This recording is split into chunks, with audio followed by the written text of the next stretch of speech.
יהודי הומיה ולפתה מזרח קדימה עין לציון צופיה עוד לא אבדה תקוותנו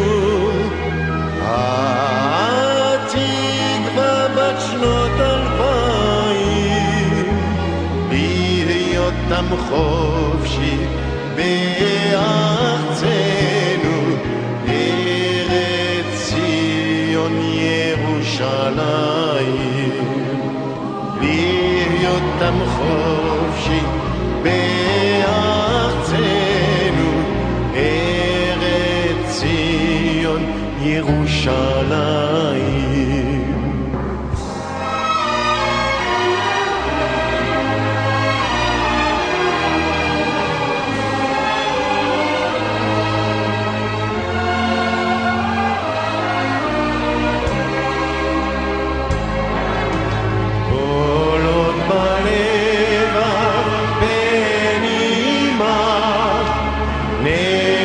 יהודי הומיה ולפתה מזרח קדימה עין לציון צופיה עוד לא אבדה תקוותנו התקווה בת שנות 2000 להיות עם חופשי בארצנו ארץ ציון ירושלים להיות עם חופשי בארצנו ארץ ציון ירושלים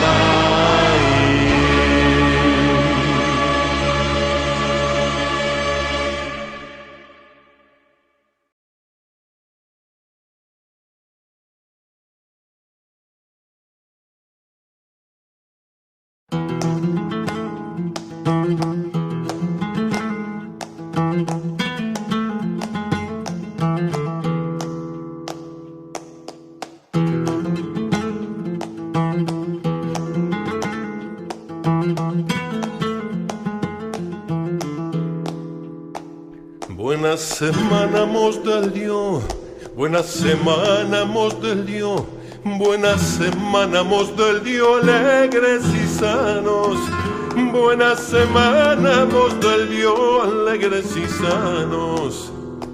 A mis hijos bendecir, a mis hijos bendecir, que me los deje el Dios vivir alegres y sanos.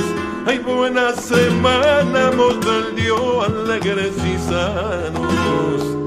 Buena semana, buena semana, ay, buena semana, mos del Dios.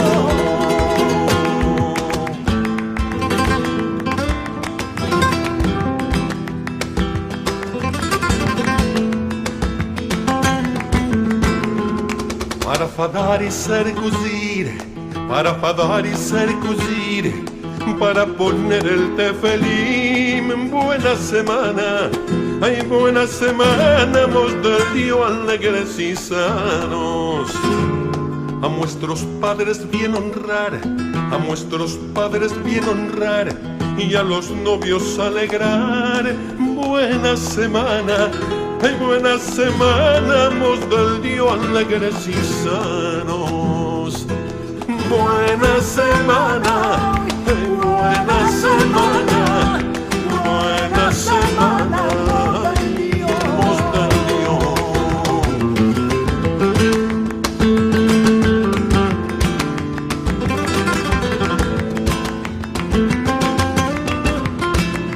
Nuestra Torah venerar, nuestra Torah venerar, Jerusalén ensalzar. Buena semana, ay, buena semana, mos del Dios, alegres y sanos. Buena semana mos del Dios, buena semana mos del Dios, buena semana mos del Dios, alegres y sanos. Ay, buena semana mos del Dios, alegres y sanos.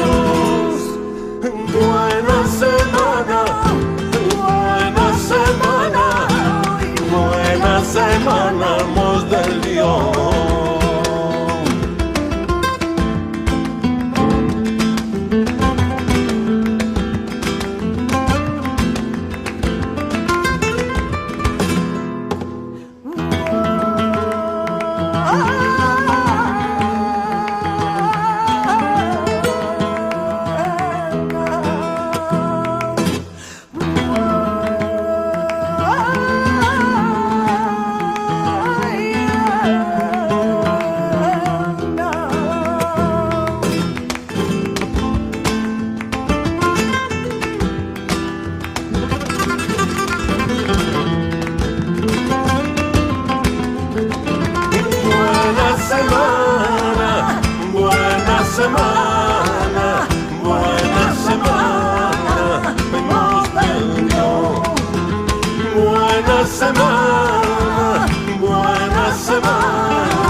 Hashem, Dios nuestro y Dios de nuestros padres, ayúdame a estudiar, a enseñar y a practicar tu santa Torah por sí misma en todo momento y a guardar la Torah en mi mente día y noche. Con el mérito del estudio de la Torah, dame la fuerza para conquistar y quebrar la mala inclinación y expulsarla de mí. Ayúdame a liberarme del espíritu de la locura que me ha dominado debido al mal que he hecho. Podré liberarme estudiando y guardando la Torah, que está compuesta enteramente por tus santos nombres. El poder de la Torah supera y elimina el poder que la locura puede tener sobre mí. Ayúdame a eliminarla de mí y de mi vida. Por favor, Hashem, tú sabes de los muchos pensamientos que me perturban a cada momento del día y me distraen de servirte apropiadamente. Todos son producto del espíritu de la locura que se me ha aferrado a mí debido al mal que he hecho y a todos mis pecados y transgresiones. Mi mente es un torbellino y mi buen sentido e inteligencia han sido severamente dañados. Padre, en el cielo, tú eres bueno para todo y misericordioso con todas tus criaturas. Perdóname y sálvame de la destrucción. Dios de bondad, dame la fuerza para conquistar mi propia locura y expulsarla de mí, estudiando y practicando tu santa Torah. Sé bueno conmigo y ayúdame a no caer presa de las atracciones irracionales de mi mala inclinación. Esta trata de influenciarme e impedirme servirte apropiadamente, vistiendo sus instigaciones como misbot, como si tratara de persuadirme de hacer algo correcto y apropiado.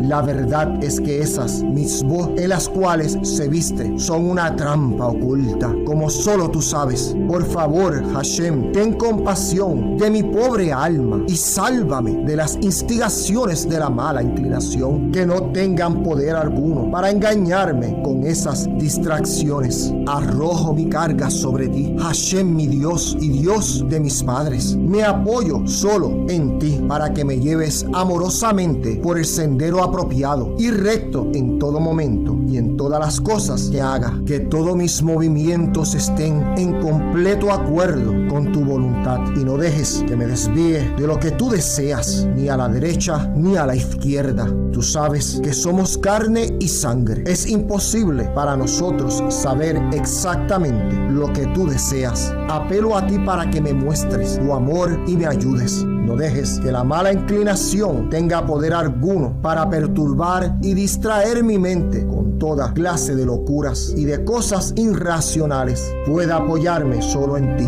Muéstrame tu gran amor y llévame por la senda de la verdad en todo momento. Que mis acciones, actividades y comportamiento y los de mis hijos, mis descendientes y todos los que dependen de mí estén de pleno acuerdo con tu voluntad en todo momento, desde ahora y para siempre. Dios misericordioso, ayúdame a fortalecer el poder de la santidad para superar el poder del mal. Ayúdame a fortalecer mi buena inclinación frente a la mala inclinación. Otórgame la sabiduría sagrada y la inteligencia, que pueda siempre percibir todas las cosas a la luz de la sagrada sabiduría que contienen y unirme así a ti a través de todas las cosas del mundo. Pueda comprender los constantes mensajes y alusiones que tú me envías para acercarme a ti. Oh Dios, tú estás pleno de favor, de misericordia, de bondad y de bien en todo momento. Sea tu voluntad tener piedad de mí y hacer que brillen sobre mí la gracia y la bondad. Otórgame favor a tus ojos y a los ojos de todos los que me vean. Envíame palabras de gracia y de afecto que puedan entrar en tu corazón. Acepta mis plegarias y pedidos en todo momento y cumple con tu promesa de derramar sobre la casa de David y de aquellos que viven en Jerusalén un espíritu de gracia y de afecto. Que las palabras con las cuales nos dirigimos a ti sean palabras de gracia y de afecto.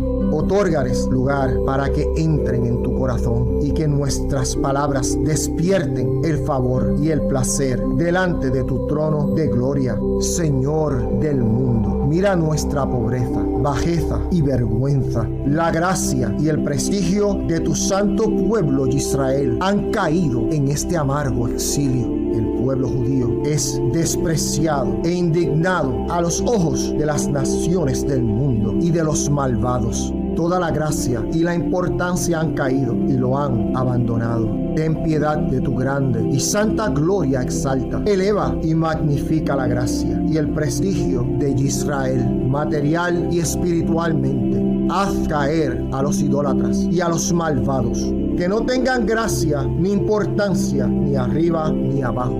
Exalta a tu pueblo Israel y oye y recibe nuestras plegarias y clamores en todo momento. Mira nuestro esfuerzo y contempla nuestra dificultad y cumple con lo que está escrito, pues no ha despreciado ni rechazado al pobre, ni ha ocultado su rostro de él. Cuando él le clama, él oye. Muéstranos favor, respóndenos y oye nuestras plegarias, pues tú oyes las plegarias de cada uno de tu pueblo Israel, y con amor, bendito eres tú que oyes la plegaria.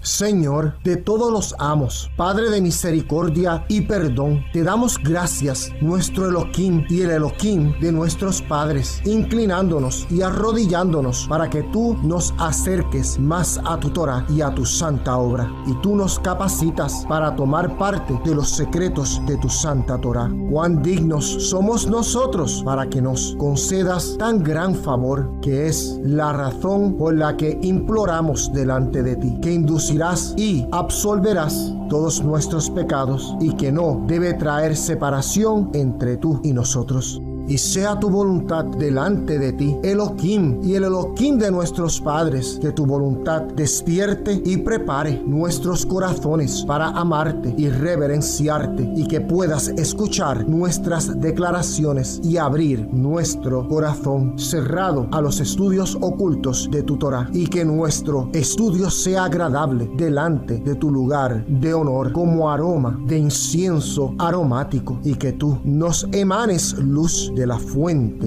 de nuestra alma a todo nuestro ser, y que las chispas de tus siervos santos, por las cuales revelaste tu sabiduría al mundo, brillen, que su mérito y el mérito de sus padres y el mérito de la Torah y la santidad nos apoyen para que no tropecemos en nuestros estudios, y por sus méritos iluminar nuestros ojos en nuestro aprendizaje, tal como está escrito por el rey David, el cantante cante dulce de Israel. Abre mis ojos para que perciba las maravillas de tu Torah. Debido a tu boca, Hashem, das sabiduría y entendimiento. Sean aceptables las palabras de mi boca y los anhelos de mi corazón delante de ti, Hashem, roca mía y redentor mío.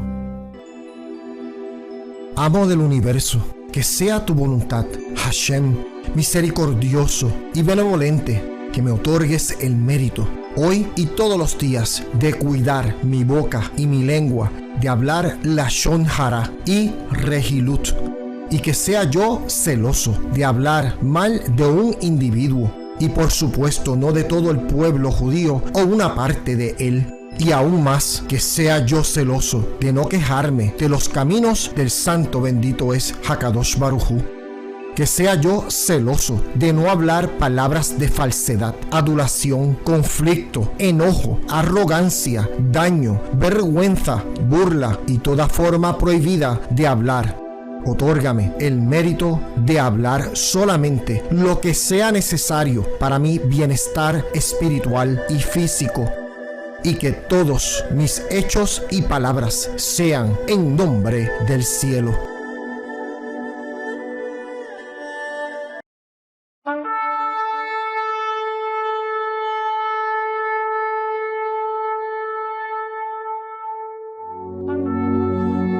Shema Israel.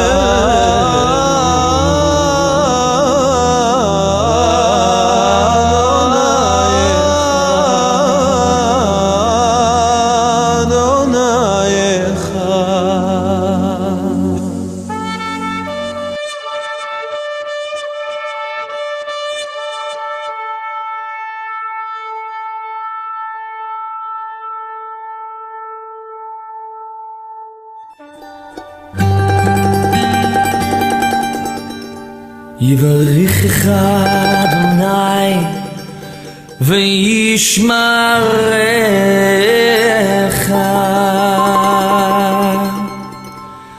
יאר אדוני פניו אליך ויחונך,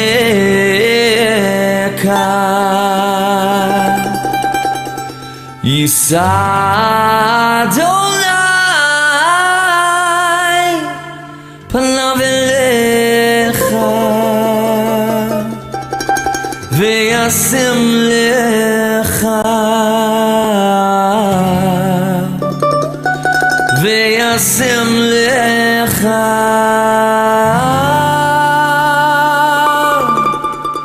שלום.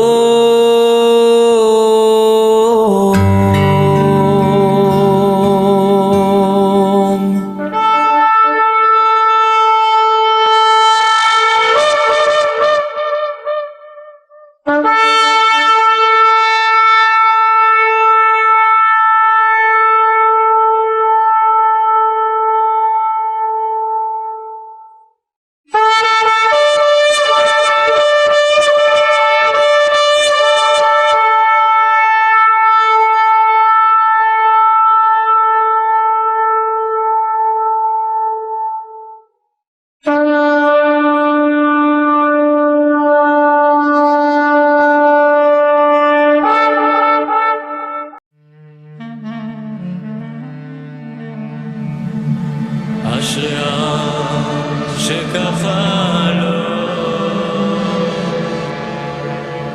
אור הזוהר יורד דרכו.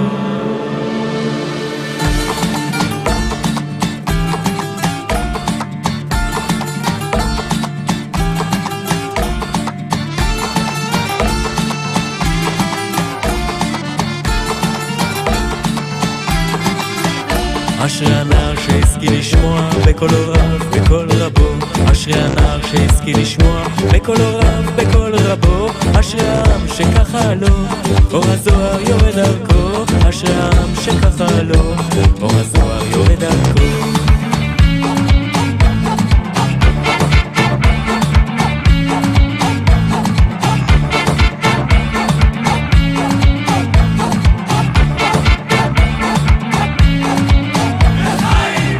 אשרי הטף והזקן, כנף שכינה יחד תחבקם. אשרי הטף והזקן, כנף שכינה יחד תחבקם. אשרי העם שככה לו, אור הזוהר יורד דרכו. אשרי העם שככה לו, אור הזוהר יורד דרכו.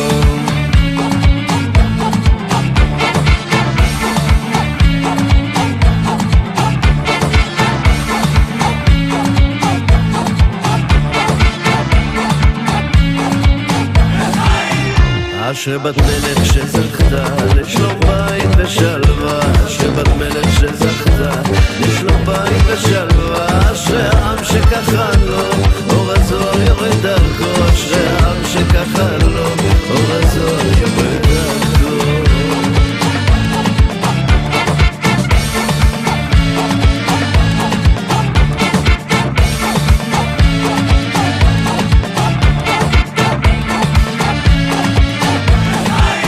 אשרי בניו אשרי בנותיו, להם רואה ונאמן. אשרי בניו אשרי בנותיו, להם רואה ונאמן. אשרי העם שככה לו, אור הזוהר יורד דרכו. אשרי העם שככה לו, אור הזוהר יורד דרכו.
Un día, un hombre llamado Envidia y otro llamado Odio se encontraron con un rey.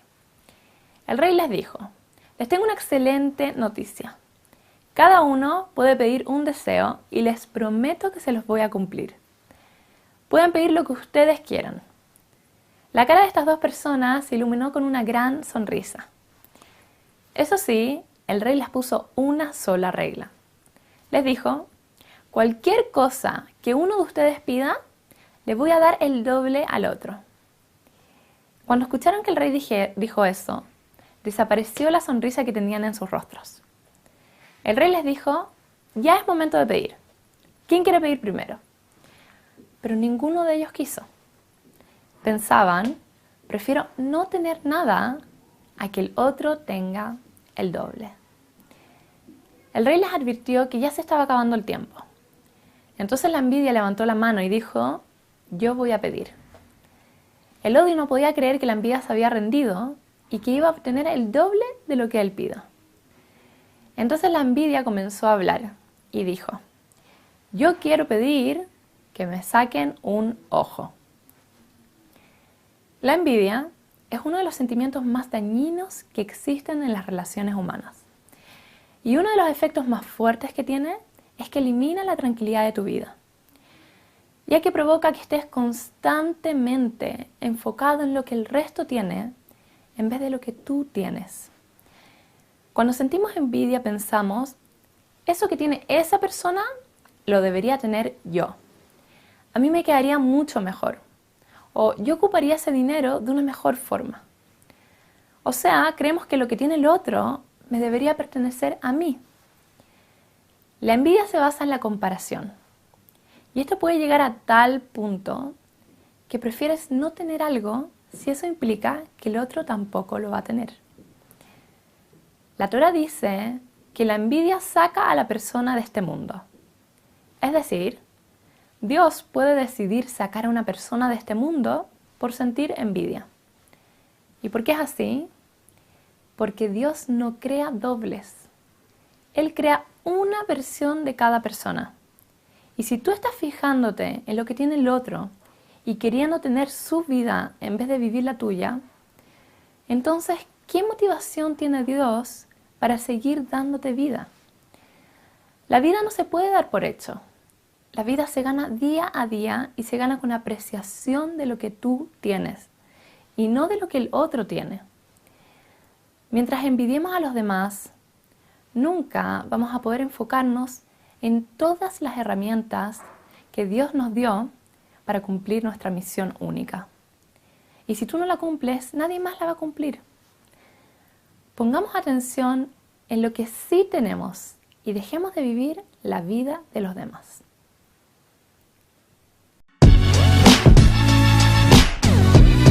Hola, bienvenidos a Torah Selfie Hanukkah Sameach. En la parashá esta semana aprendemos un concepto muy importante. Yosef interpreta el sueño del faraón de Egipto de la siguiente forma. Le dice que van a haber 7 años de abundancia en Egipto y después 7 años de escasez. Y le aconseja que durante estos 7 años de abundancia tienen que preparar a Egipto para estos 7 años de escasez. Nuestros sabios dicen que de acá podemos aprender para nuestras vidas que cuando vemos que hay un momento de abundancia espiritual, tenemos que aprovechar de llenar nuestros corazones de esta abundancia de luz para poder usarla en los momentos de oscuridad. Me parece que es un mensaje muy adecuado para Hanukkah porque la guerra entre los griegos y los judíos realmente era una guerra filosófica. Era una guerra sobre cuál es el estilo de vida correcto que hay que vivir. Y esa batalla sigue presente hoy en día. A pesar de que no son los griegos, vivimos rodeados de una cultura en la que constantemente se nos está dando el mensaje de que los valores del judaísmo no necesariamente son los correctos. Por lo tanto, creo que durante estos días de Hanukkah tenemos que aprovechar la inmensa cantidad de luz y de alegría y de inspiración que está disponible y guardarla en nuestros corazones para poder usarla en esos momentos oscuros del año. Acuérdate siempre de prepararte en los momentos de abundancia para esos momentos de escasez. Que tengan un Hanukkah muy sameach y Shabbat Shalom.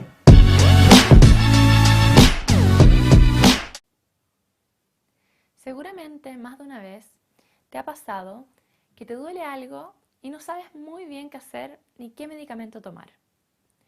Imagínate, llevas varias semanas con el mismo dolor y tienes miedo que sea algo más serio.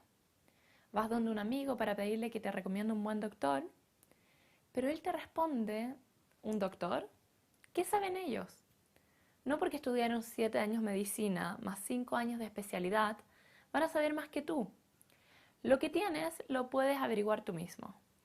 Léete algún libro sobre medicina o busca en internet y automedícate.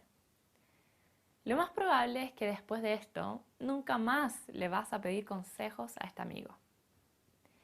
Para ti es obvio que si tienes un problema en un área en la cual tú no eres experto, tienes que ir donde un experto a preguntar. Lo mismo harías si, por ejemplo, tu hijo se está comportando de forma extraña. Probablemente le vas a preguntar a un psicólogo su opinión, porque tú no estudiaste psicología y no sabes lo que él sabe. Básicamente, con cualquier área de la vida funciona así. Si queremos saber más de algo o no sabemos qué hacer en un área que no es la nuestra, vamos donde un experto en el tema a preguntarle. Y así como hay expertos en distintas áreas, también las hay en el área espiritual. Esos expertos son los rabinos. Varias personas me han preguntado, ¿para qué hay que ir a preguntarle a los rabinos consejos? ¿Acaso no podemos pensar por nosotros mismos? ¿Por qué ellos tienen que pensar por nosotros? Yo respondo, ¿acaso tú no irías donde un doctor si tienes una pregunta médica?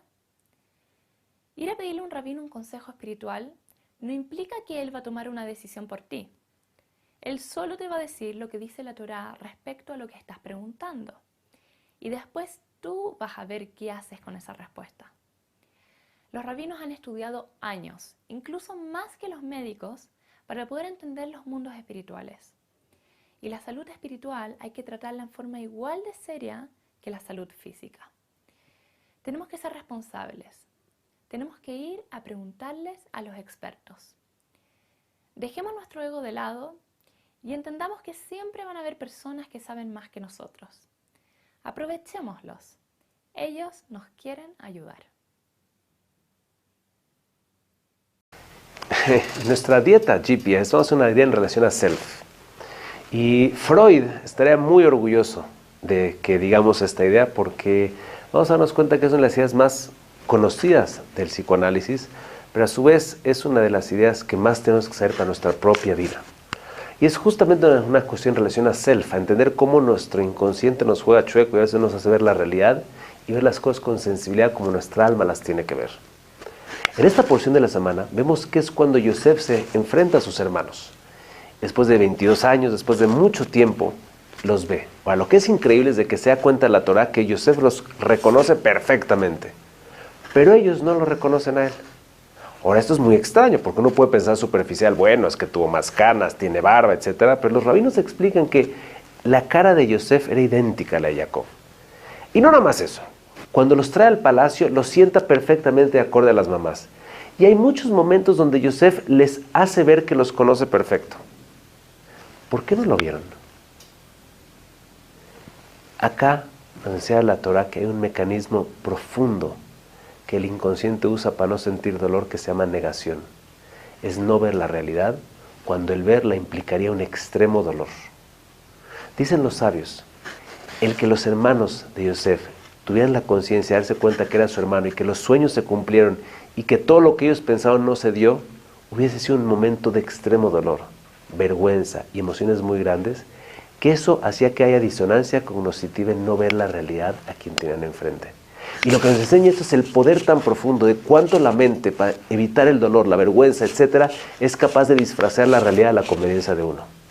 Y eso tenemos que aprender, que cada cosa donde esté posiblemente involucrado dolor, vergüenza, etc., nuestra mente va a hacer artimañas para no ver la realidad. Y eso es justamente el error más grande del ser humano, porque si no, no va a tocar realidad y va a poder transformarse. Seamos todos muy conscientes de esta metodología del inconsciente de disfrazar la realidad para poder crecer. Y cuando sepamos que hay cosas que pueden involucrar dolor, tener la suficiente madurez de enfrentarla y no dejar que nuestro inconsciente nos proteja, porque ya somos adultos y lo podemos enfrentar. El faraón soñó 2 sueños muy extraños y ninguno de sus sabios en Egipto sabía interpretarlo.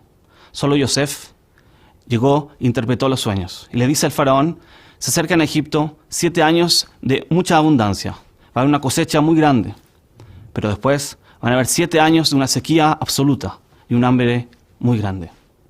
Yosef le aconseja al faraón nombrar a un hombre jajam, sabio, para encargarse de recolectar la cosecha durante los años de abundancia, para que no falten los años de sequía. Pero ¿por qué era necesario un hombre sabio, un hombre jajam? ¿No bastaría para esa función simplemente un hombre ordenado o eficiente? ¿Qué sabiduría especial se necesita para ese rol? Pero la verdad es que una persona normal no sabe valorar las pequeñas cantidades. La Torá nos dice que se recolectó incluso un puño por puño de trigo. Se sabía valorar incluso las pequeñas cantidades. Y eso lo sabe hacer solamente un sabio. Porque las cantidades chicas son los que hacen al final la diferencia. Todos sabemos valorar cuando un hombre da, por ejemplo, una gran donación a los pobres. Pero un sabio sabe valorar también una pequeña donación. Todos sabemos valorar el tiempo cuando tenemos mucho y podemos hacer cosas productivas y grandes. Pero un sabio sabe valorar también los pequeños minutos y hacer de eso algo importante. Podemos caer en el error de valorar solamente las cosas grandes, pero la verdad es que cada cosa chica, cada momento pequeño, tiene una verdad infinita. Piensa que cada momento o cada pequeña acción es como una vela en la oscuridad. Y un poco de la luz rechaza mucho de la oscuridad.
ישועתי, לך נאה לשבח. תיכון בי תפילתי, ושם תודה נזבח. מעוז ישועתי, לך נאה לשבח. Rock of ages, praise your saving power.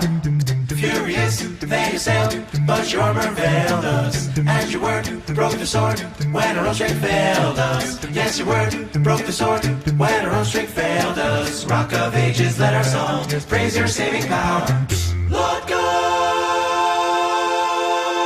Sufganya. Lord God, Sufganya. Happy Hanukkah, happy Hanukkah, happy Hanukkah, happy Hanukkah, happy Hanukkah, happy Hanukkah, happy Hanukkah, happy Hanukkah. Lord God, Sufganya. Lord God, happy Hanukkah, Sufganya, happy Hanukkah. Lord God, Sufganya, Lord God, Sufganya. Happy Hanukkah, happy Hanukkah, happy Hanukkah, happy Hanukkah. Al hanisim ve'al hapurkan ve'al hagivuron ve'al hashemot ve'al hamilchamot she'asita laavoteinu bayamim ההם בזמן הזה שהחיינו וקיבלנו והגיענו לזמן הזה.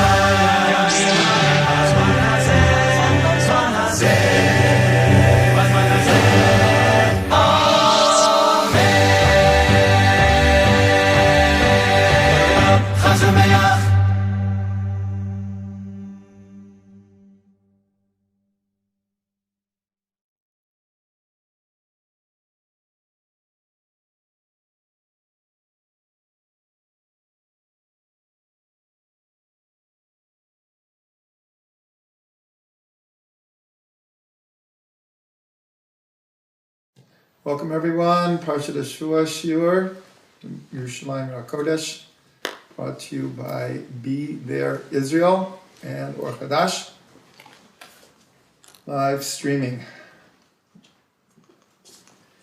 So this week we're learning Parshat Miketz. Before, we have to sing.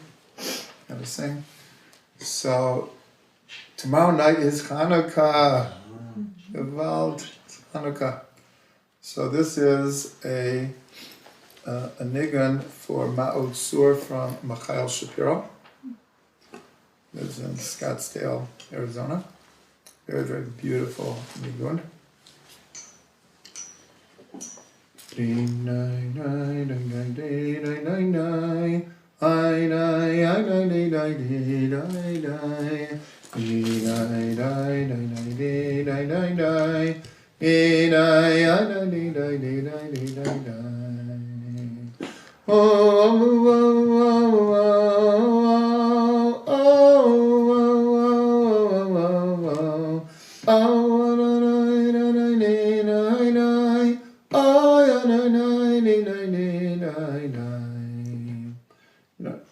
Where's the sitter?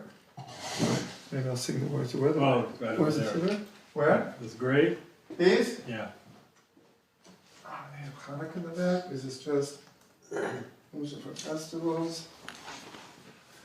So Rabbah, let's see. Yom Kippur. Where's Hanukkah?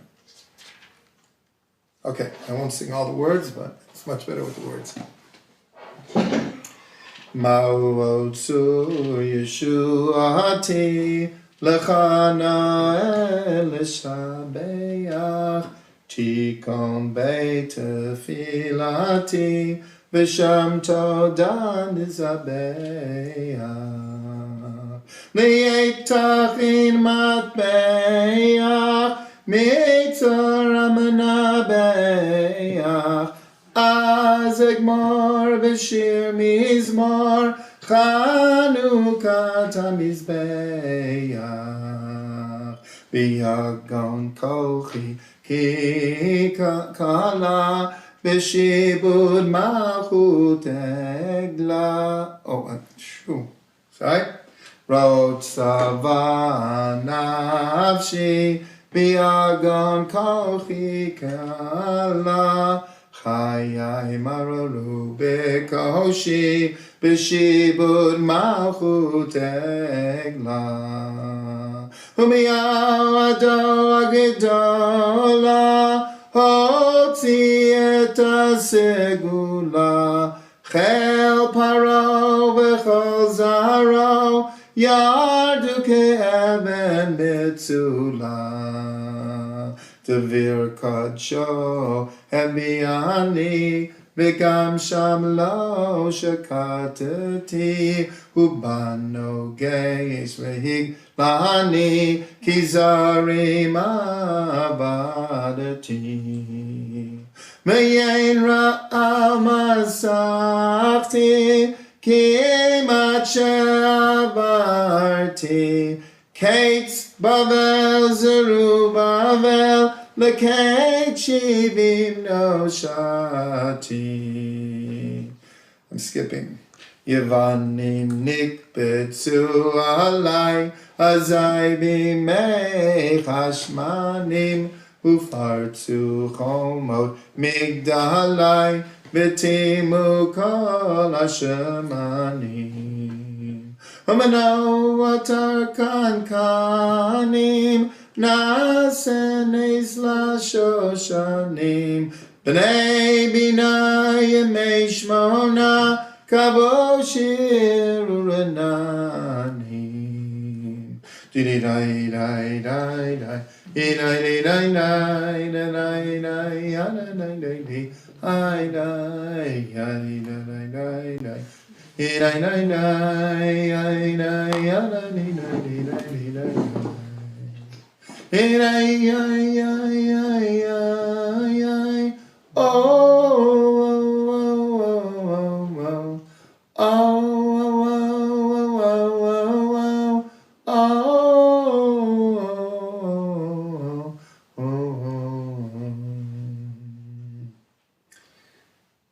Since many of you will be not watching this until Hanukkah, Hanukkah Sameach. Chaim v'chaim.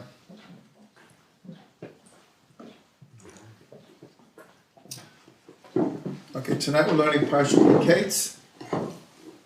And since we're not having a class next week, we'll learn a little bit of Vayigash also.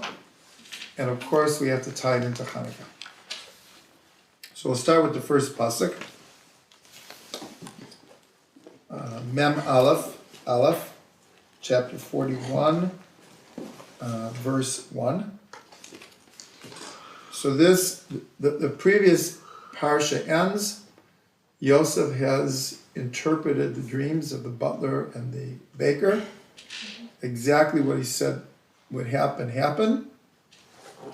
And the parsha ends that the butler not only did not remember him, but he forgot him. And Yosef had asked, please remember me and help me get out of here. I don't deserve to be here. I don't belong here. That's how the parsha ends. And this parsha begins, Vayehi miketz shenatayim yamim, ufaro choleim mihine omed ala yoel. And it was at the end of 2 years of days, and Paro had a dream, and behold, he was standing on the banks of the Nile. So everyone asks, what does it mean at the end of 2 years? What does that mean exactly? So the simple understanding, of course, is 2 years later. But why does the Torah have to tell us that? It didn't tell us how long he was in jail up to now. Why all of a sudden does it have to tell us? So the Midrash tells us that in a certain sense he was destined to come out of jail after 10 years. But because he relied on the butler, it was considered somewhat of a blemish in his faith that God would take him out. And so therefore he spent 2 more years in jail. And then, out of no efforts of his own, God took him out. So this leads to many questions, because you would think, well, what was wrong with what Yosef did? I mean, it was a fairly natural, it seems like a fairly natural thing to do. He's in jail. It may appear that he's there forever, who knows? And he makes an effort to get out. So on the surface, it's like, of course he should try something. And the answer is that it wasn't so much that he attempted to do something, but that in the littlest amount that we can imagine, he put his trust in the butler. Not like it was a strategy, but he put his trust in the butler, like 1/100th of 1%. And someone on the level of Yosef Atzadik, this was considered a blemish in his faith. So it reminds me of the story, probably everyone knows the story, but in case there's one person out there who doesn't know this story, it's told over in many, many different ways, but there's a flood in a town, and they're evacuating everyone, and police come to the house, and they say, well, you got to leave, the whole town is flooding. And he says, no, God will save me. Mm-hmm. Now the water is, up to, the first floor, and have boats now. The streets have turned into raging rivers, so a boat comes by, the Coast Guard evacuating the last people, jump on. No, God will save me. Now the flood is up to the roof, he's up on the roof, and a helicopter, lowers a rope, and grab on, we'll take you away. He says, no, God will save me. 10 minutes later, the water washes him off the roof, and he dies. So when he goes up to heaven, and he's being judged, so he says, Master of the world, why did you let me drown? I put all my trust in you.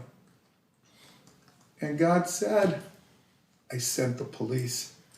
I sent the Coast Guard. I sent the Air Force. What else could I do?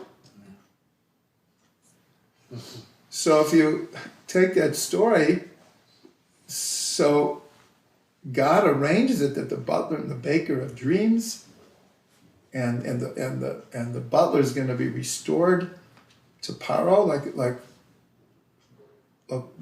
Why shouldn't he take that? But again, one of the answers is it was just a little tiny bit that he was really relying on the butler, and not that God would arrange it that the butler would then be able to bring him out. But again, if we would do that, it would probably be okay. But someone on the level of Yosef Atzadik to even trust in the smallest amount, so he spent 2 more years. So that's like the pshat, that's like the simple understanding. So I read an explanation from Rav Ginsburg, a very, very deep explanation. So first of all, when we go on, we see that Paro has 2 dreams. And after the first dream, it says that he woke up suddenly. In Pasuk Daled, it says, Vayikatz Paro. like just startled, he woke up. But what's interesting is the same word as miketz.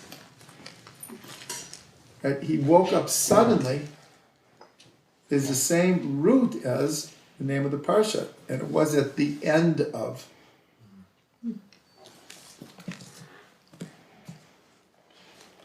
And then the second time also, same thing. Pasuk chet, vayikatz paro v'hinei chalom. He suddenly got up. So as we know, everything in the Torah is eternal, and everything in the Torah has to be applied to our own lives. So first of all, what does miketz mean? Literally, that's what Rashi says. Rashi says, misof, at the end of. And he says, v'chol lashon ketz sofu. Every, how are you? Good? I brought your book. Here, Lee, sit on the side. We have the guys on the side.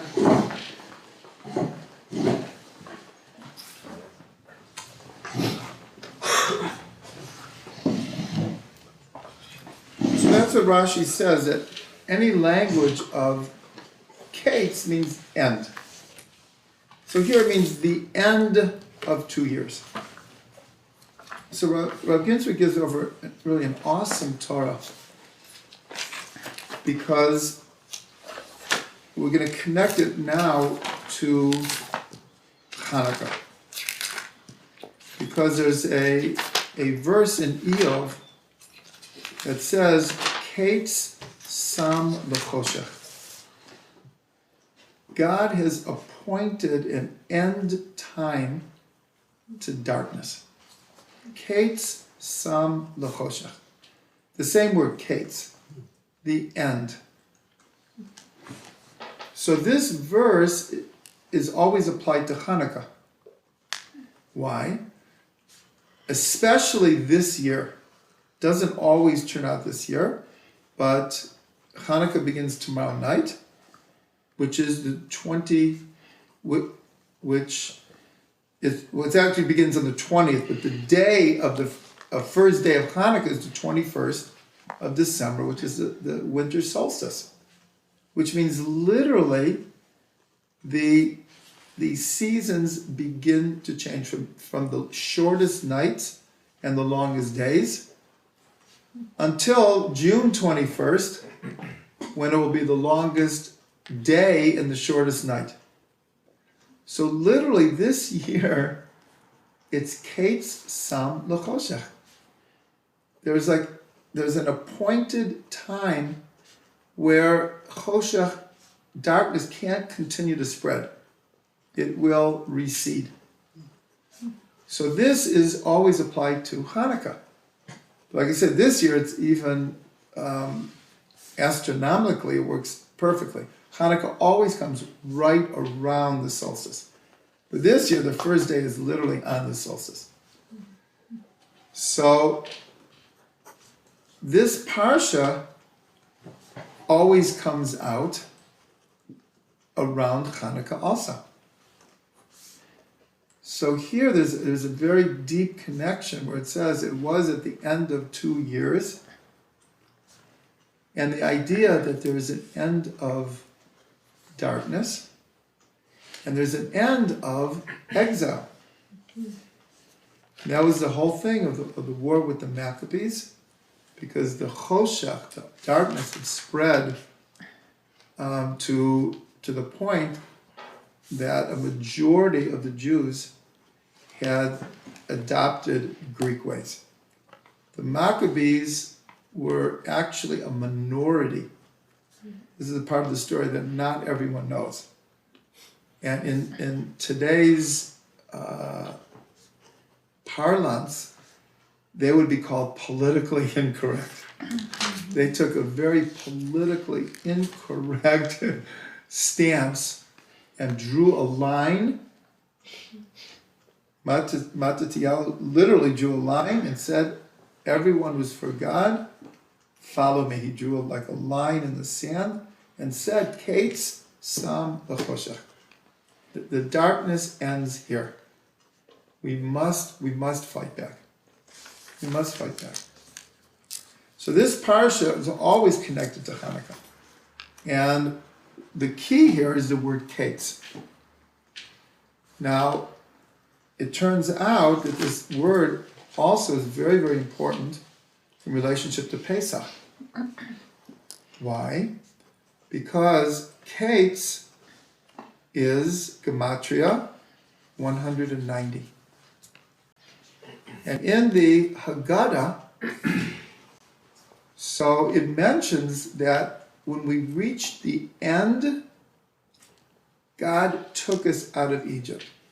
And the sages learned from this that since kates equals 190, it turns out that we were really only in Egypt 210 years. We were supposed to be there 400 years. And God brought us out 190 years early, based on this word, kates. So again, that all relates to kates, sam l'choshech. Because remember how we learned that we had fallen to the 49th level of impurity. And if we would have gone any farther, as it were, I mean, God could do anything, but as it were, we would have been lost. We would have been like a hopeless case, even for God, so to speak. Because of course God can do anything. But so to speak, we would have just been unredeemable. So God had to pull us out at that point. That was the case. So Rav Ginsburg says like this, in relationship to this idea of end, and because it's connected to Hanukkah. So he says, when someone is very, very far away from Yiddishkeit, from joy, from morality, whatever it is, but they've fallen very, very, very low. So he said, well, how do you help this person? So he said, basically there's two ways. The first way is, we're talking metaphorically, but sometimes it can be quite literal. You shine light on this person. You extend light. Light, love, concern, compassion, all of that comes under the rubric of light. And therefore, the person responds to the light, because most people do. And even if they only have a tiny spark within them, it will reverberate. Maybe not the first time, maybe not the second time, but if you shine enough light, it will awaken the light within the person, and then there could be some movement. And then Rav Ginsburg says, but what happens if that light is so dim that all the light in the world is not reaching this person? So how can this person be redeemed, can be saved? So Rav Ginsburg says, and I would imagine everyone listening to this has experienced this either, let's say, small time or big time, micro or macro. But many times, all the light in the world just is not helping us. That we have to reach the end ourselves. Now, the situation that we're in that is bringing us so much unhappiness and has distanced us so much from our true self or from God or from Yiddishkeit or other people, has to play itself out until the person feels this is the end. Either it's literally an end, or I'm going to have to make a new start here. And he said that for someone who's that unable to respond to light, that is about the only thing that will work. And so, like I said, in small ways and big ways, many people get to this place where getting to the end actually opens up a new beginning. But until you get to that gates, you can't see beyond it. You can't see the beginning because you're too wrapped up in the middle. But once you really understand, like, this can't go on. I am at the end. I have to do something different. Then the world can open up to a person. So I just thought that was a very, very deep thing because I've experienced that many times on the mini level and also on the macro level. There's sometimes it could be once in a lifetime, but or a few times in a lifetime where a certain situation can go on for weeks, months, years, decades, until you feel, no, I can't be in the middle, I'm at the end, this is the end. And then there could be a rebirth. So Yosef Tzaddik is, I don't remember ever learning that there was any way for him out of jail. I don't remember learning he got a 20-year sentence. He's just in jail, and doesn't appear that there's any way for him to get out. But here it says, "Vayhi miketz shanatayim yamim." But here it's that God put an end, because God had great plans for Yosef. Remember from last week, is Yaakov is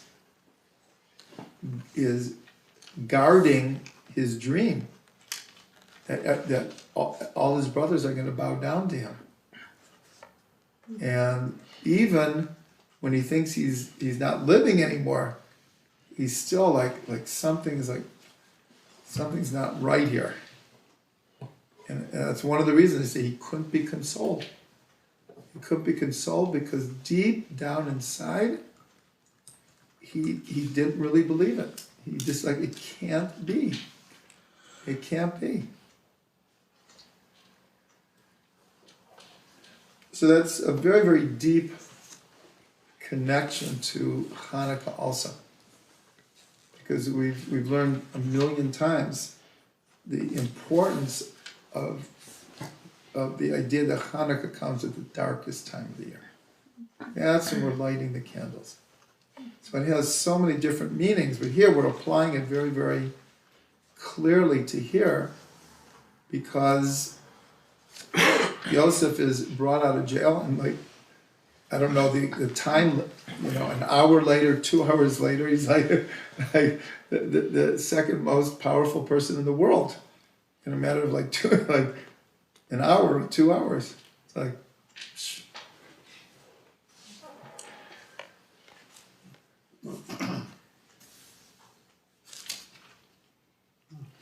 okay, so that was just one idea. Okay, now there's so many things in the parsha. So now we're going to look at one aspect of Paro's dreams. So if you go to Pasuk Yud Aleph. So Paro wakes up, and the same Mem Aleph 41, chapter 41.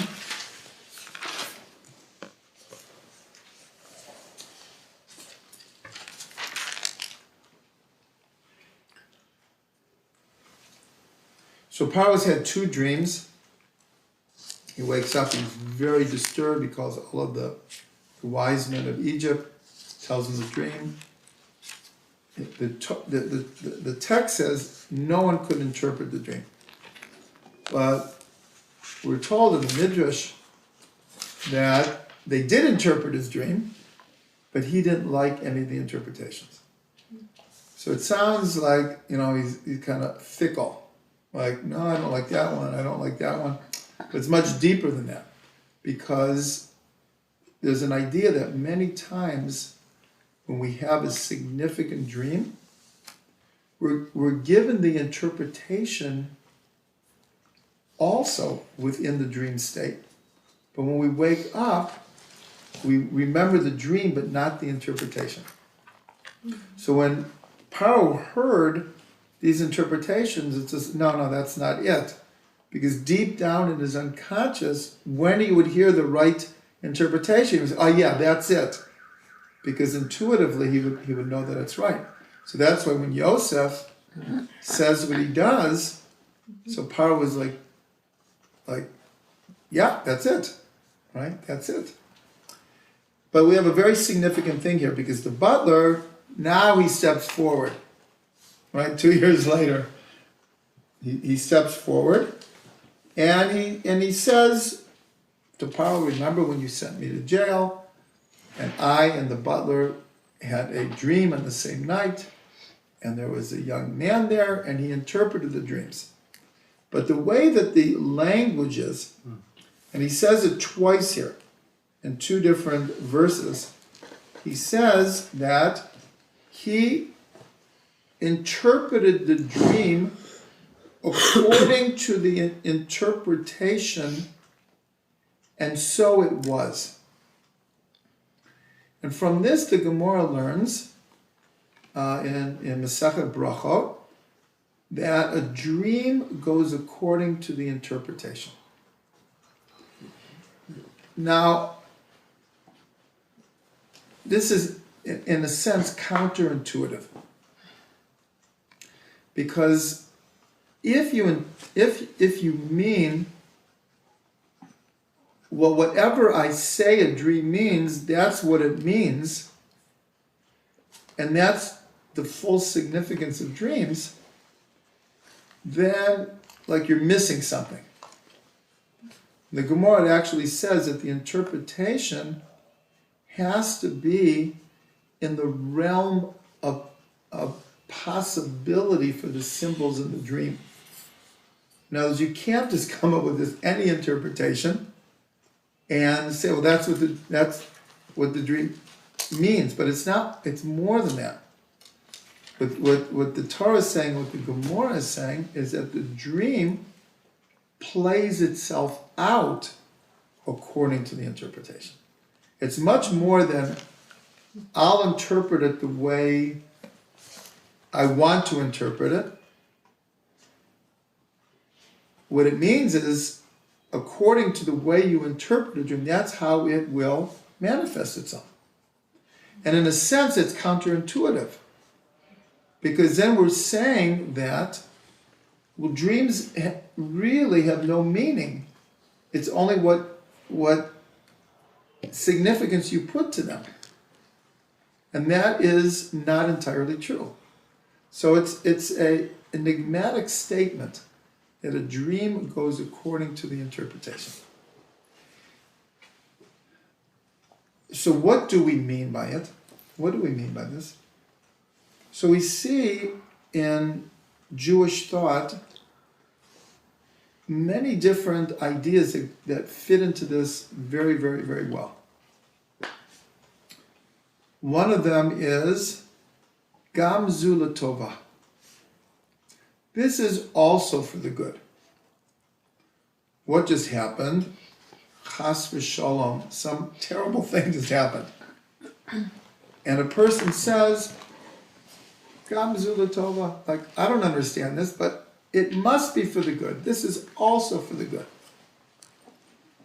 So, depending how you look at it, you could say that's pretty naive, or that's pretty like having your head in the sand. But no, this is a very, very fundamental Jewish principle. What does it mean? It means that we believe that everything that God does is for the good. We also know that that good many times is not revealed. We don't understand it.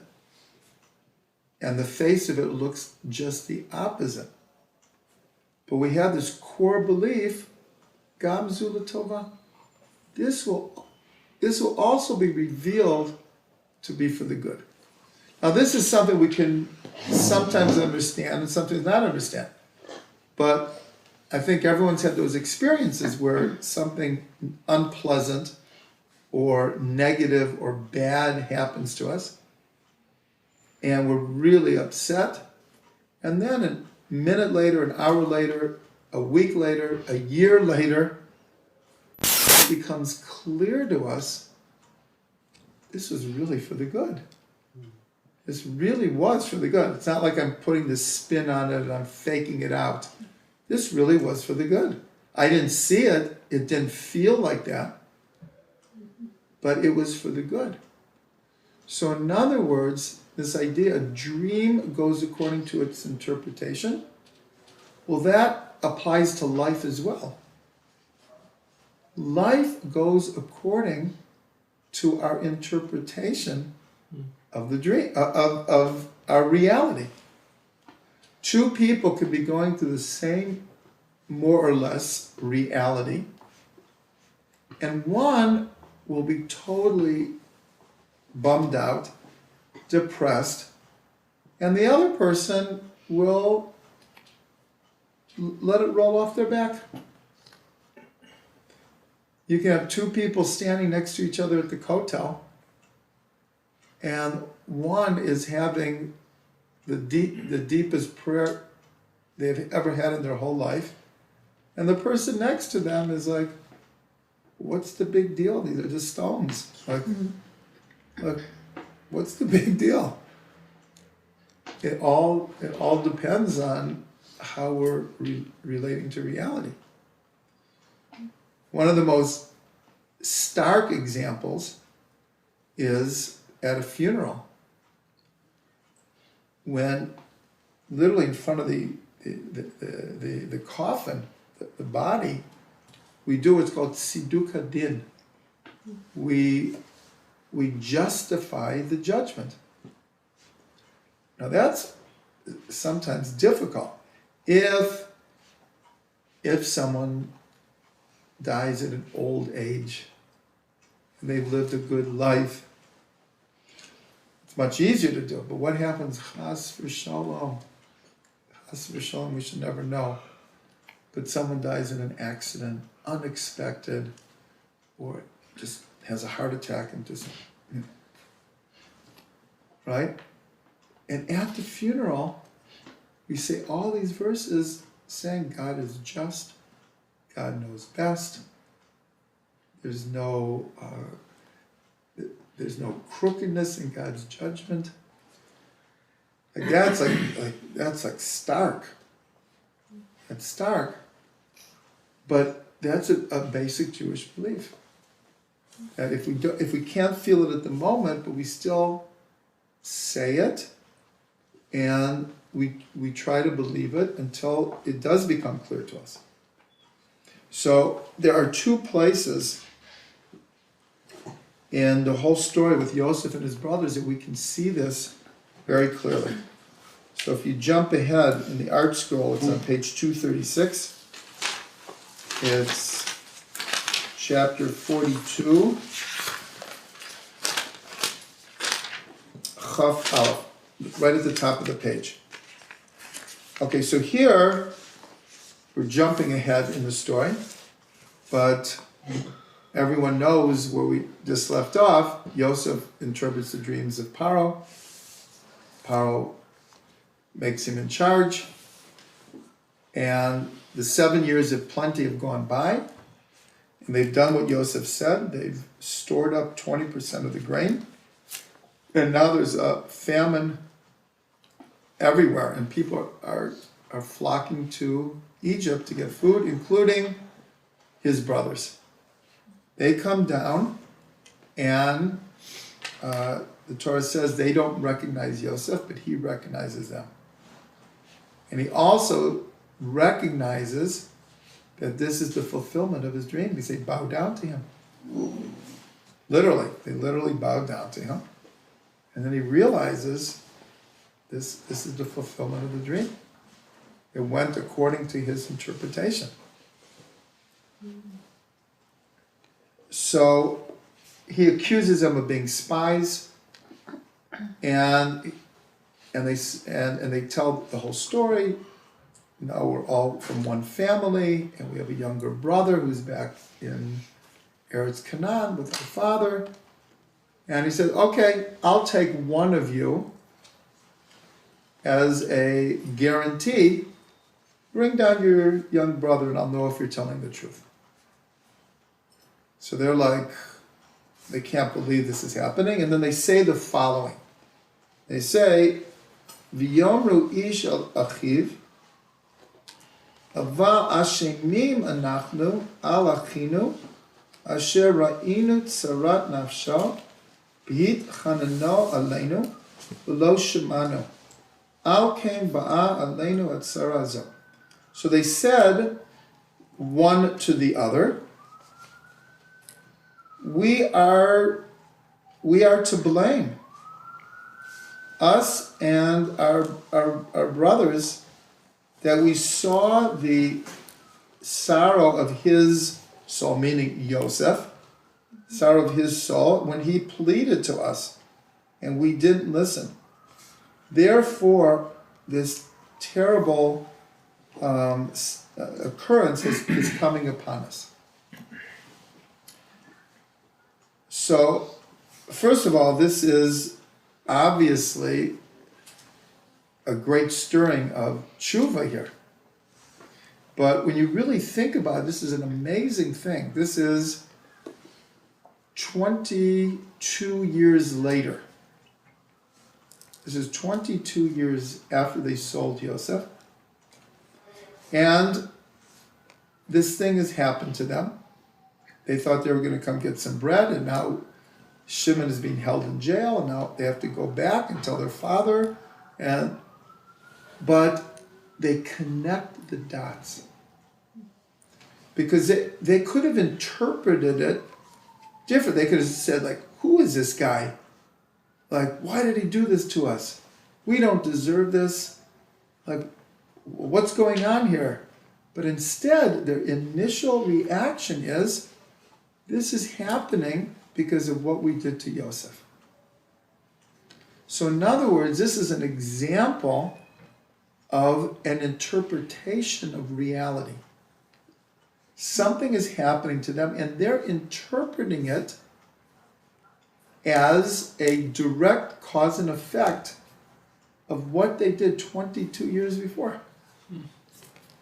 Which is actually an amazing thing that they made the connection, not knowing that that's Yosef standing right there. Not knowing, so you could say, maybe on an unconscious level they felt his presence, which actually would be like a very deep way to explain this. Like, what moved them to make that connection? So one answer could be is because they felt their presence. I don't know about anyone else, but this happens to me all the time, and I'm sure it happens to a lot of people. I'll be, sitting somewhere, and for no logical reason, I start thinking of a person, and 5 seconds later, the person walks into the room, or the phone rings, or I'm sitting in front of the computer, and an email comes in from them. It's like, right? This is like they say that a butterfly flaps its wings in Indonesia, and there's a tornado in Kansas. It's like, in other words, the invisible web that connects everything is so amazing. But when it happens to you enough times and you realize, why did you start thinking this person out of nowhere? Because as they were walking down outside, you don't see them, you pick up their presence. Totally unconscious, but you feel their presence, which produces a thought about this person. So the truth is, I'm only thinking this now. I never thought this before. But I realize that this is a very deep possibility that they were able to make this connection because they're standing in front of Yosef and they don't know it, but they're picking up on his energy. That's one possibility. Now, if we jump to Vayigash, page 252 in the art scroll.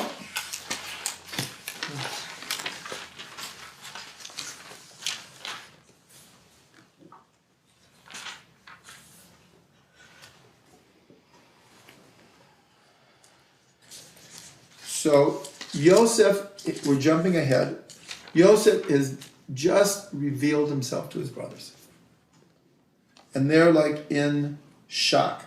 So if you go to Pasuk, Hey, Mem Hey, 45:5, it says, V'ata al ta'atzvu, v'al yichar be'inechem, ki mechartem oti hena, ki lemichyeh shalachani Elokim lifnechem.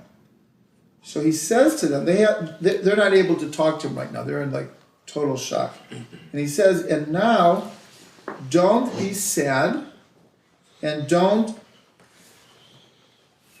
have anger in your eyes that you sold me to here. Because to provide for you, God has sent me before you. So what is Yosef saying? Yosef's saying, you sold me.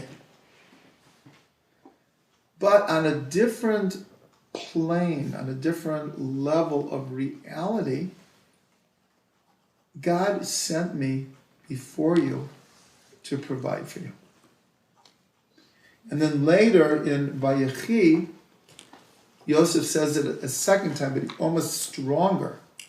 He says to them, you meant to do me evil, and God meant it for the good. So all three of these actually, on the side of these two on the side of Yosef, is also his interpretation of reality. Because if anyone had a reason to be angry or to hate or to want to take revenge on his brothers, it was Yosef. He's like the classic case of someone who rightfully we would expect to want to take it out on his brothers. And in both interpretations, and we can only imagine what Yosef went through in order to come to that level. That he no longer, he understood that they sold him. And that he understood that they did an evil thing. But he also understood there was something else happening here. God meant it for the good. God sent me in order to provide for my family. And that's how he interpreted it. And therefore, that's how he treated his brothers. Because that's how he interpreted it. So therefore, that's what it was. So that's what we're learning. The dream goes according to its interpretation. So the point I'm trying to make here is we're not talking just about dreams. We're talking about reality in general. And I'll share with you, I think Moshe has heard this before, but I'll share with you that it must be 15 years ago, I went to Kever Yosef. That's when Rav Ginsburg had a yeshiva at Kever Yosef, or Yosef Chai. And then in the Intifada, it was destroyed. So I went, and in the middle of the classes, I went out to the kever, and there was no one there. And it was a type of grave where it was no taller than here, waist high, and it was curved. And so I did something that I had read that people did, especially the Arizal. It's a known thing that most of the graves in the north of the country that have all these great sages and Kabbalists, and going back 2,000 years, it was the Ari who identified them. How did I identify him? Because a lot of the time, he and his students learned outside. So they were always kind of going different places, and they'd find a good place, and they would sit and they would learn. And many times when he was going on the way, he would stop at a certain place, and he would get down and like literally sprawl on the ground until he would get up and he would say, so-and-so is buried here. That's how many of the graves in the north of the country were identified.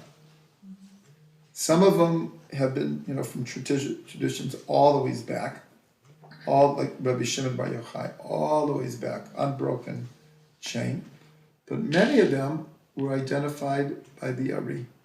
So there's this thing to like sprawl out on a grave. Again, usually the graves are in a way that you can't do that because of their size or.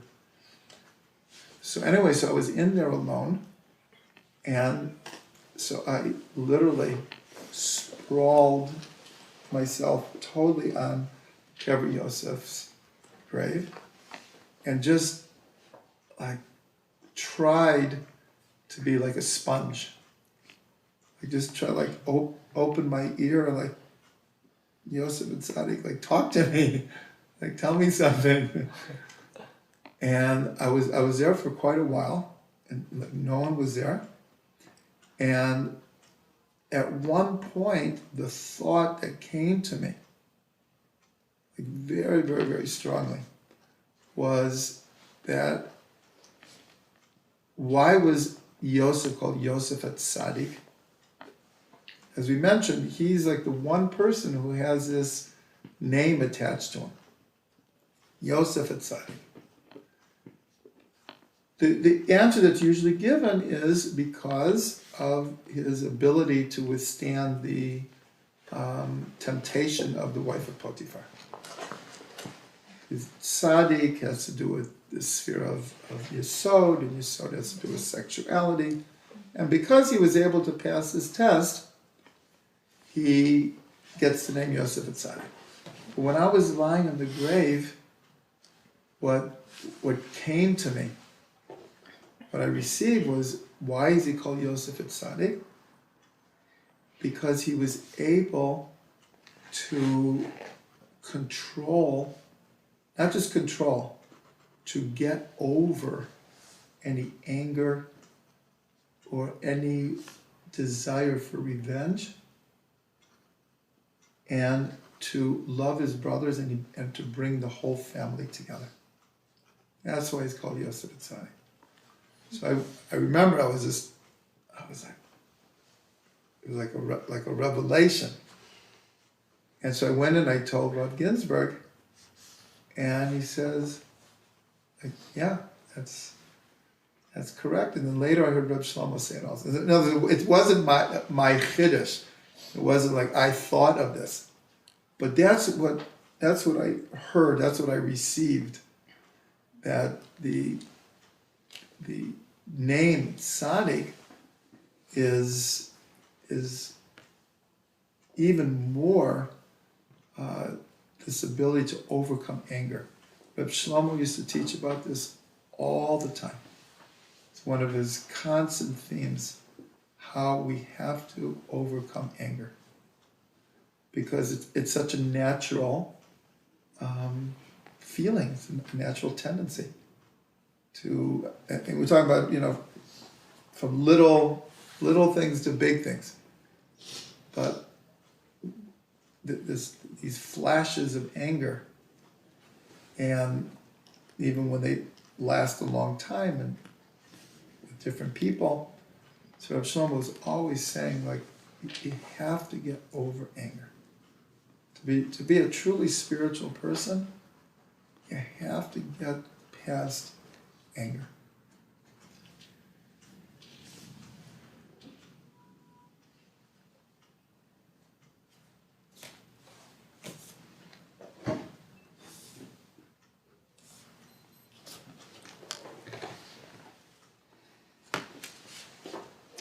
Okay, so this connects very, very much with Hanukkah also. Because we started the class by saying that this parsha is always coming out. Like, sometimes Hanukkah has 2 Shabbases, so you actually have 2 parshas. And it comes out a little bit different every year, but Parsha Miketz is always like right, either during Hanukkah, right before, right after, it's like always like right in there. So we already alluded to it, and it's a very, very important connection. Why is this whole story of Yosef and his brothers happening during Hanukkah? So I already said that this is a part of the story of Hanukkah that many people don't know. That there were actually 2 wars going on. There was a war of the Maccabees against the Greeks, and there was a war of the Maccabees against the Hellenists. And they both were quite real. They were both quite real. That had the Maccabees failed, so they would have gone down in history as total fanatics. Total fanatics. But they won.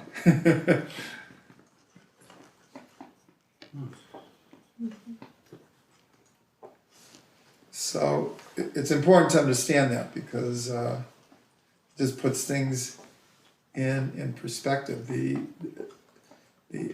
one thing, and I remember there was, I'm trying to think who put it out.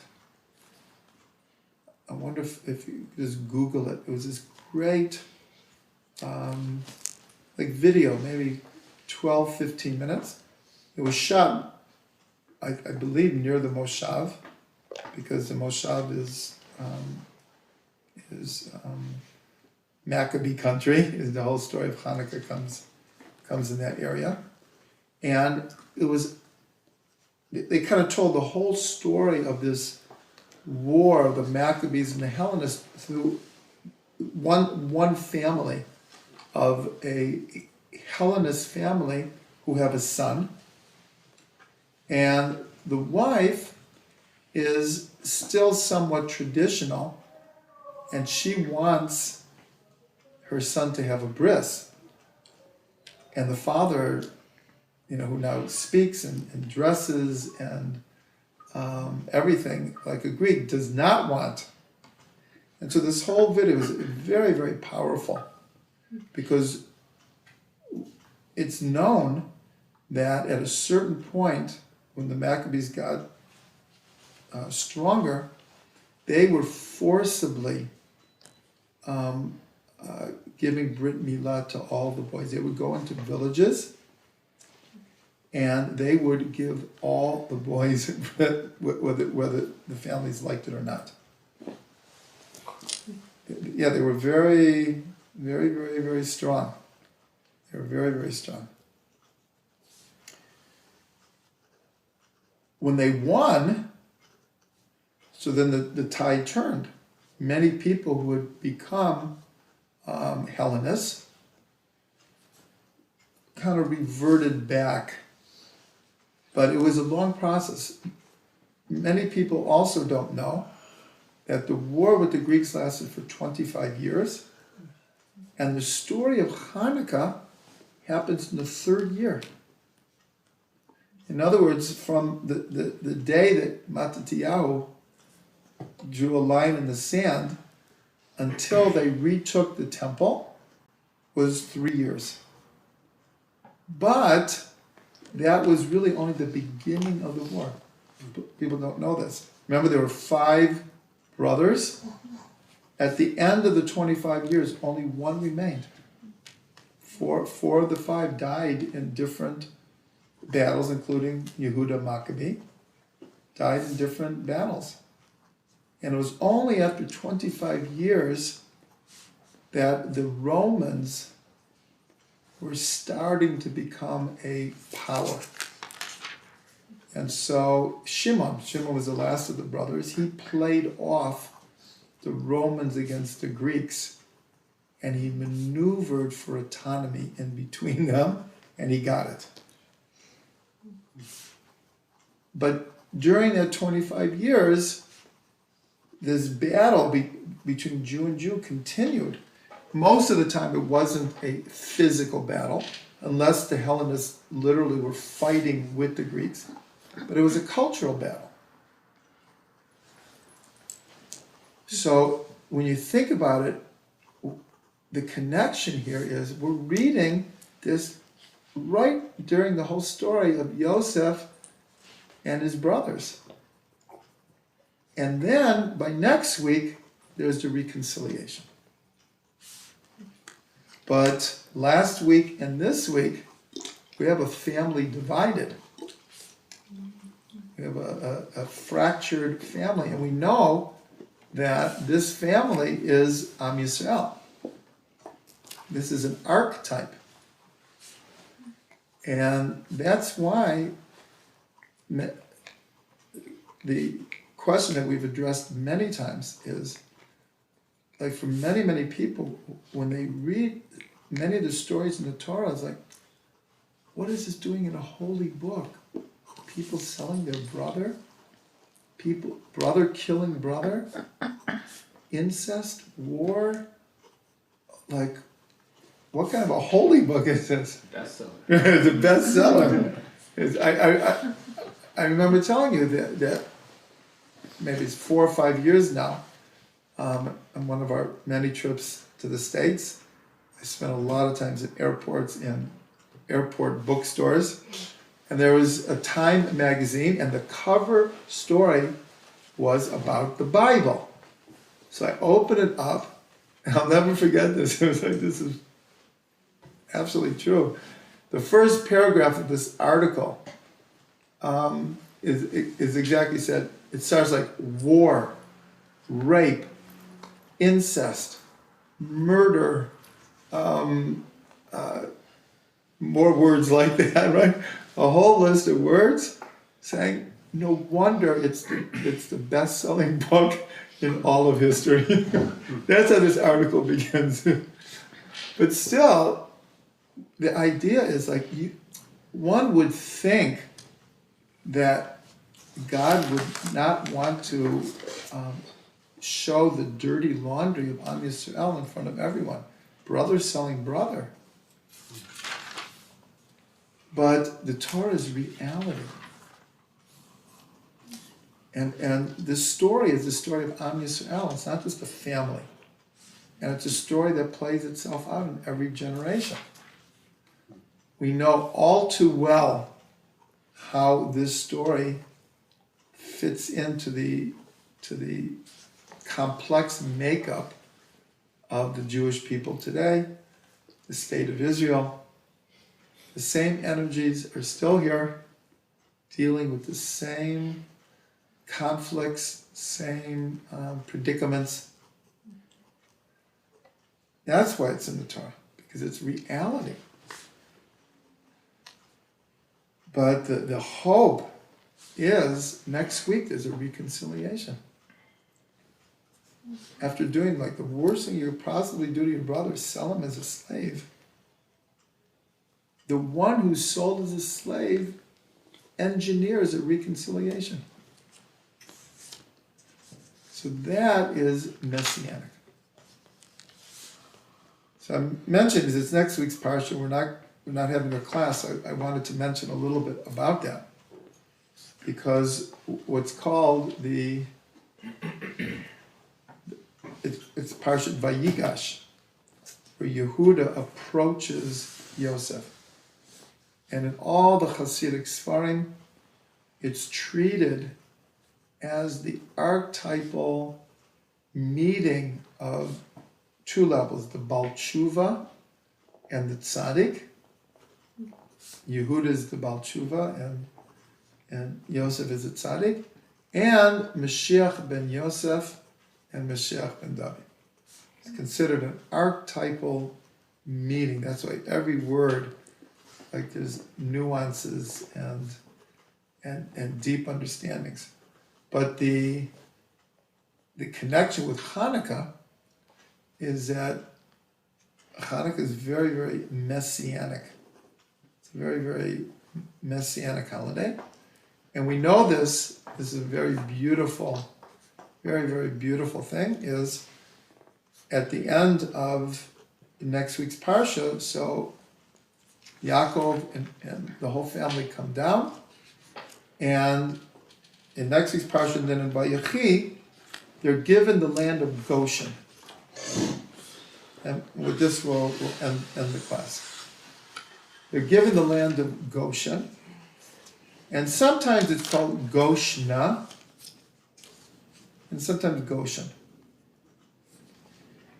So it's brought down. I just read today, I didn't know the source, that it was the Bnei Yisachar, apparently, who first noticed this, is that the letters for Goshna are the same letters on the dreidel. Gimel, Shin, Nun, Hey. For Galut.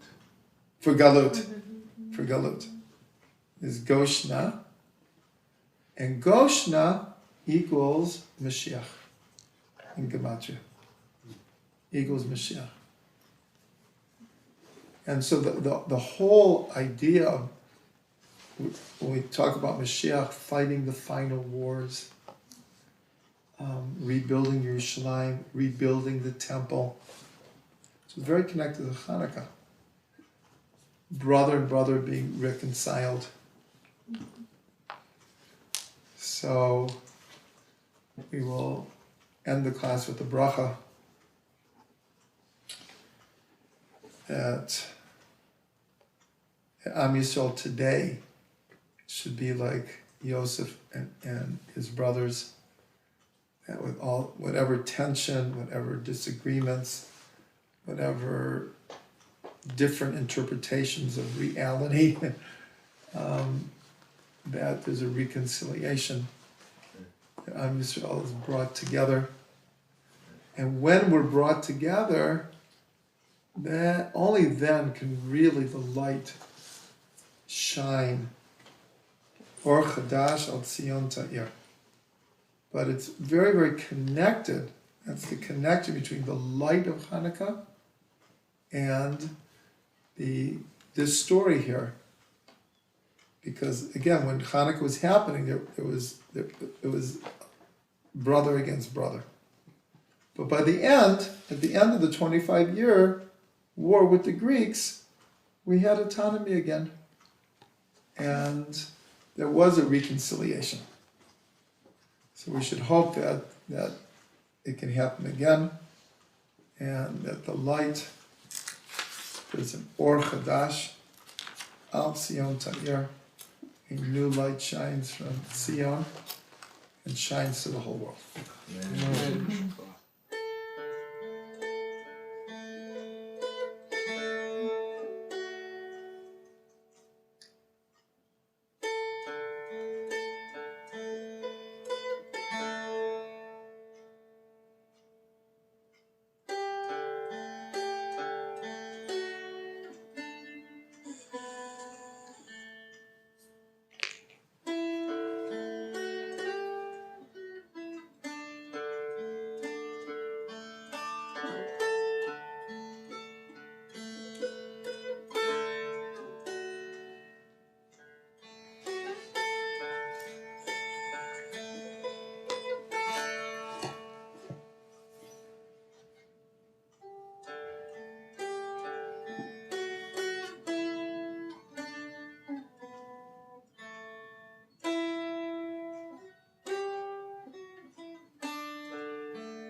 והוי ידבורים ואילי אשר ונויכי מצפחו היום הלב ובייכו הלב ובייכו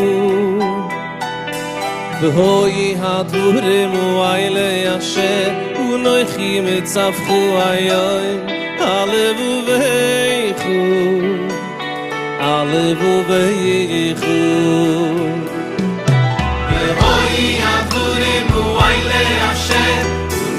מצפחו היום הלב ובייכו הלב ובייכו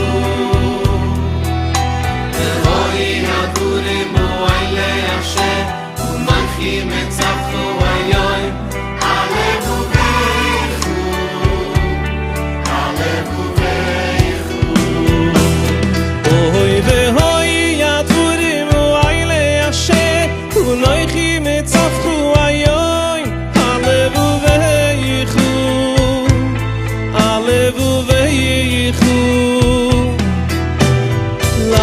man toire auf dein Herz herauf Vehoi haturim oile Hashem Unoichi mitzavchu ayoy Alev uveichu Alev uveichu Like man toire auf dein Herz herauf Like man toire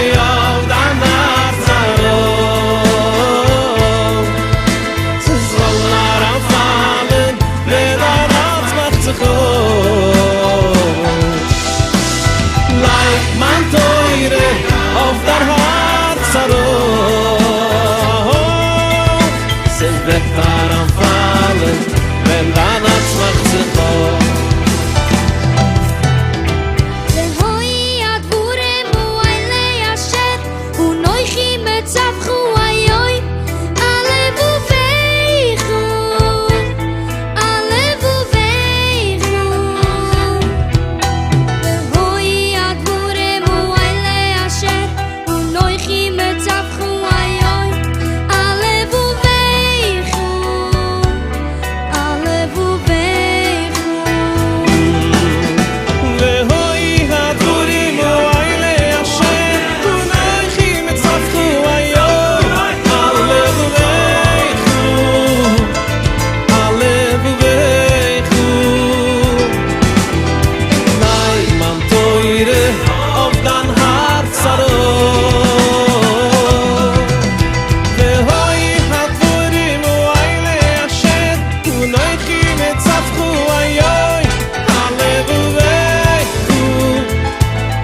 The letter Lamed is the tallest of all of the letters.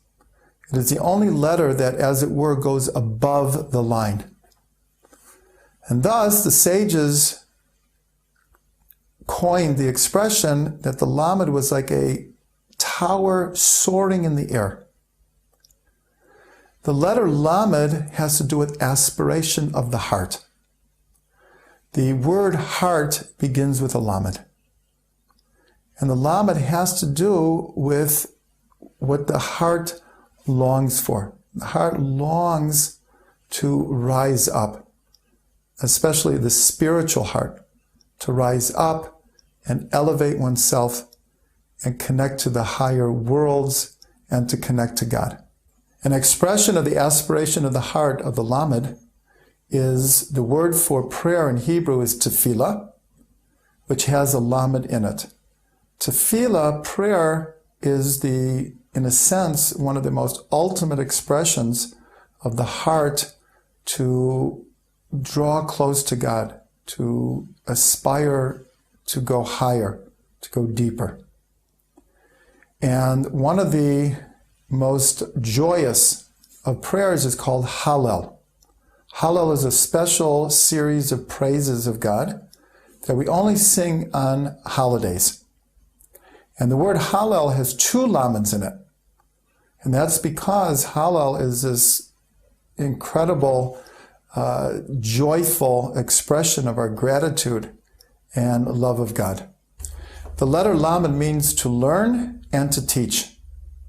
From this we learn a profound idea that the greatest way to learn is to teach. Anyone who is a teacher knows this. And many, many people become teachers from their innate love of learning. There is learning on many, many different levels. On the level of worlds, we can understand from what the Rambam says, Maimonides, that to know about God, to understand how God manifests in the world, look at the world. Look at the physical world around us, and we will see God's fingerprints everywhere, as it were. On the level of souls, there is a learning about the soul. What animates the soul? What are the powers of the soul? How does the soul express itself? How does the soul refine itself? And then there's learning on the level of divinity, where we learn about God's ways in the world and how to connect to God through prayer, meditation, Torah, and doing the mitzvot. Before Shabbos, there's a section that many, many people read called Petak de Eliyahu. And in it, the 10 sfirot are given, as it were, names in which to relate to them. The